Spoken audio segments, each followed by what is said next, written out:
Good evening to you all joining us here on Rwanda Television News tonight. We do hope you had yourselves a productive Tuesday and are gathered here for the English News Bulletin. Here's a sneak peek of our edition. As we begin this edition, Prime Minister Dr. Justin Nsengiyumva, on behalf of His Excellency President Paul Kagame, virtually attended the 43rd session of African Union Development Agency, NEPAD, Heads of State and Government Orientation Committee. Brazilians living in Rwanda say that the good relationship between the two countries is one of the reasons they enjoy being in Rwanda, and it also helps to increase investment between the two nations. We are glad to have your company tonight, coming to you straight from the heart of Africa, Kigali, and my name is Martina Avera. As we begin this edition, let us inform you that today Prime Minister Dr. Justin Nsengiyumva, on behalf of His Excellency President Paul Kagame, virtually attended the 43rd session of African Union Development Agency, Heads of State and Government Orientation Committee. In his address, he noted that Africa must remain steadfast in driving its own development agenda, and he also noted that while partnerships remain important and welcome, external contributions should not outpace those of member states by wide margins. He stressed that the policy is central to the AU reform agenda and to Africa's shared commitment to ownership and self-reliance. We meet at a time of increasing global uncertainty, marked by shifting geopolitical dynamics, constrained resources, and growing pressure on multilateral systems. So in such moments, one truth becomes clear. The most sustainable and transformative solutions must come from within our continent. Africa must therefore remain steadfast in driving its own development agenda. While partnerships remain important and welcome, external contributions should not outpace those of member states by wide margins. And this is central to the AU reform agenda and to our shared commitment to ownership and self-reliance. Moving ahead, the 2025 Corruption Perceptions Index, released today by Transparency International, has revealed that Rwanda has made progress in anti-corruption, achieving its highest ever score of 58%, an increase from 57% in 2024. With this milestone, Rwanda remains third in sub-Saharan Africa, maintains its top position in East Africa, and climbs to the 41st position globally, improving from 43rd in 2024. In Africa, Rwanda and Botswana are joint third with a score of 58%, following Seychelles. Within East Africa, Rwanda leads the rankings, following by Tanzania. Kenya comes in next, Uganda, Democratic Republic of the Congo, and Burundi. Rwanda's CPI 2025 score of 58% marks the country's first four-year consecutive upward trend in the index and represents its highest score and rank ever. Previously, Rwanda's best performances were 54% in 3 editions, 56% in 2018, and 57% in 2024. Rwanda's best global rankings prior to 2025 were 43rd in 2015 and 2024, and 48th in 2017 and 2018. According to the CPI, corruption remains a serious problem in sub-Saharan Africa. With an average score of 32% and only 4 out of the 49 countries scoring above 50, sub-Saharan Africa is the lowest performing region on the global index of 182 countries. 10 of the 49 countries in the region have significantly worsened since 2012, and only 7 have improved in the same period. highlighting that current anti-corruption efforts are not yielding expected results.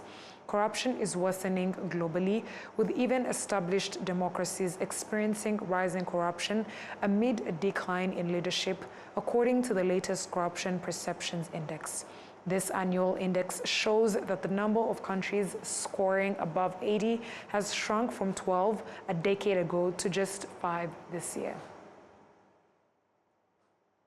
Residents living in Rwanda say that the good relationship between the two countries is one of the reasons they enjoy being in Rwanda, and it also helps to say that residents of the city of Kigali who have benefited from the construction of feeder roads say the infrastructure has played a key role in improving their livelihoods, and they are calling for similar developments to be extended to areas that have not yet been reached. We have more. In the area commonly known as Seda, which connects Busanza and Karama in Kanombe sector, a resident, Munana Jean, is among those satisfied with the development brought about the newly constructed road. However, other residents say that essential infrastructures has not yet reached their neighborhoods, while some point out that in places where roads were poorly constructed, they have caused problems including flooding and other water-related disasters. A delegation of members of parliament visited several roads, where they commended the progress made in infrastructure development and pledged to advocate for improvements where shortcomings were identified.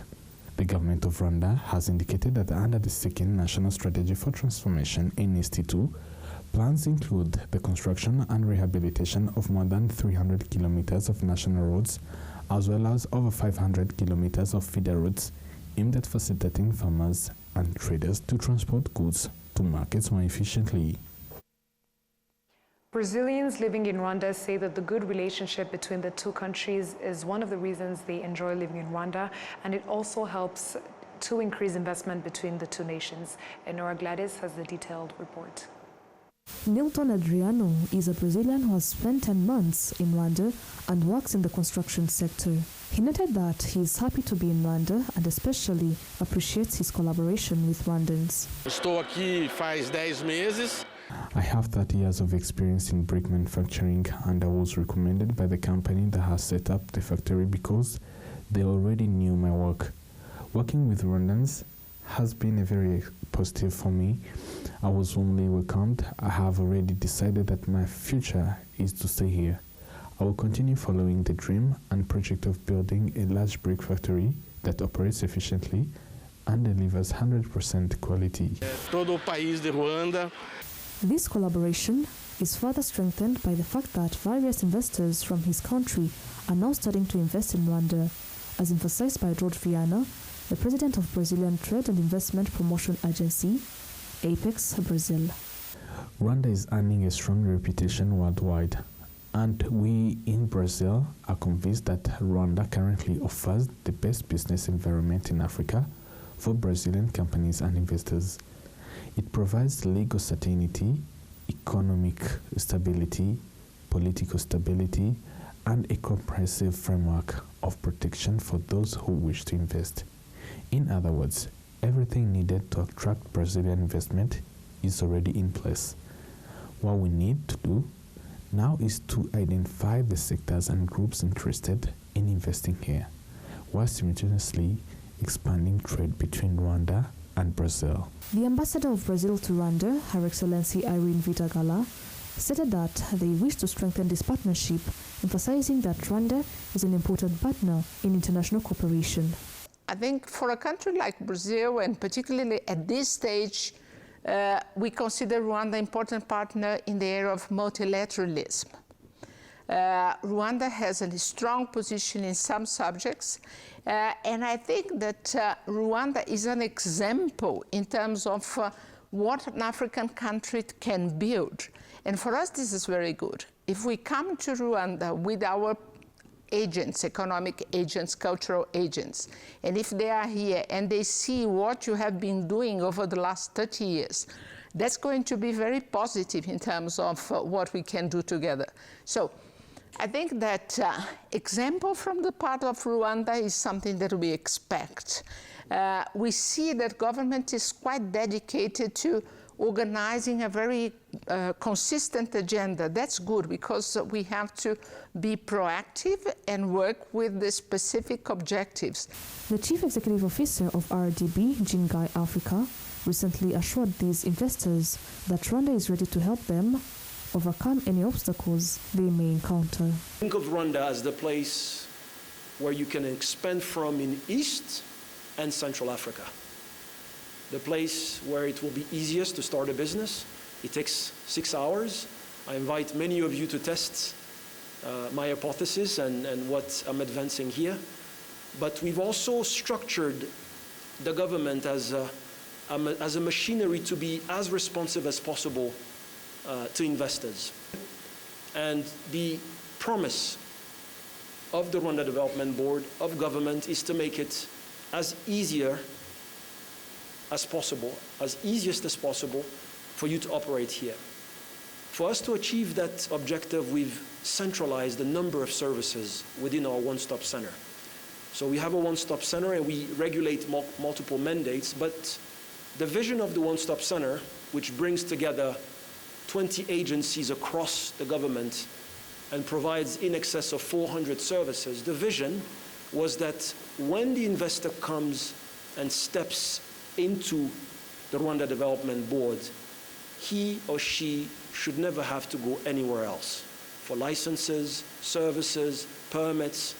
So we provide in excess of 400 services, licenses, and permits within the Rwanda Development Board. And so let us use today's forum as a bridge, a lasting bridge for commerce, investment, and innovation between Rwanda and Brazil, a bridge that creates jobs, strengthens value chains across both of our countries, and contributes to the sustainable growth of both of our countries. Currently, there are only 40 Brazilians in Rwanda, but this number could increase in the future due to the cooperation between the two countries, especially in the private sector.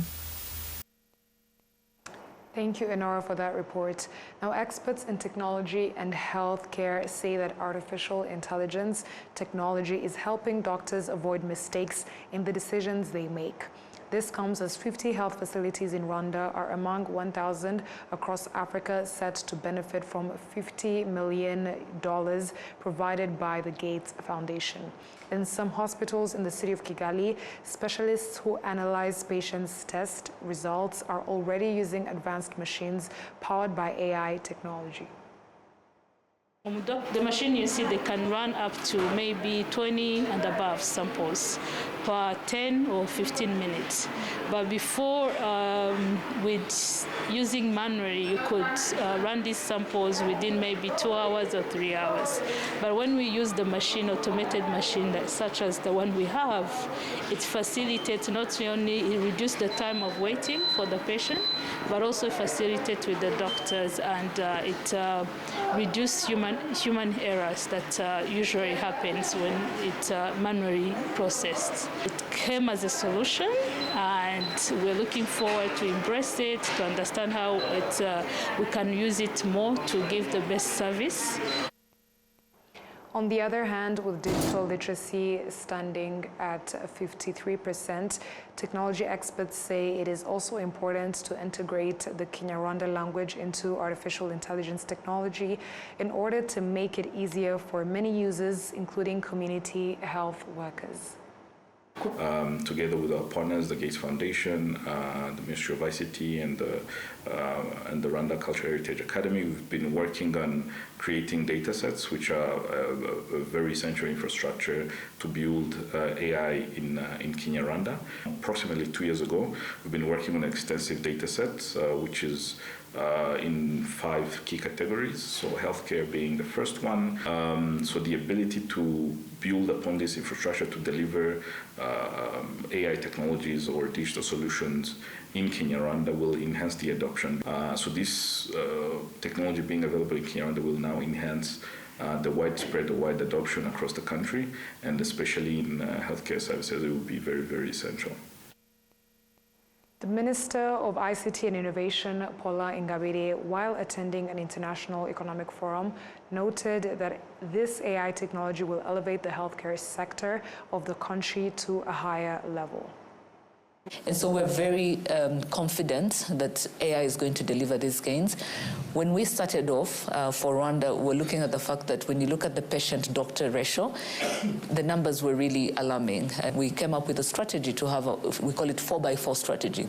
And so the idea was to quadruple the healthcare workforce within 4 years. We're 2 years down the road. We've already, from an enrollment perspective, we are already at 3.8 of the workforce. And so, which means within the next remaining 2 years, we should be able to quadruple our workforce. But then again, they're going to need these tools to support with better care delivery to ensure that some of the administrative tasks that they've been, working on, we can use AI to do that, so they are more focused on delivering, better and targeted care to our people. And so we're looking forward to, creating more partnerships, piloting, but also most importantly, scaling these solutions across the country so that we deliver the gains that we're looking for.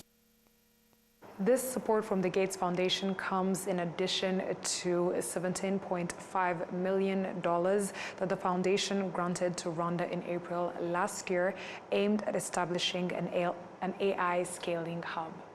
And on that note, on behalf of the news production team and the technical team, thank you for sticking with us on RTV News. My name is Martina Avera, and until next time, stay safe and have a good night.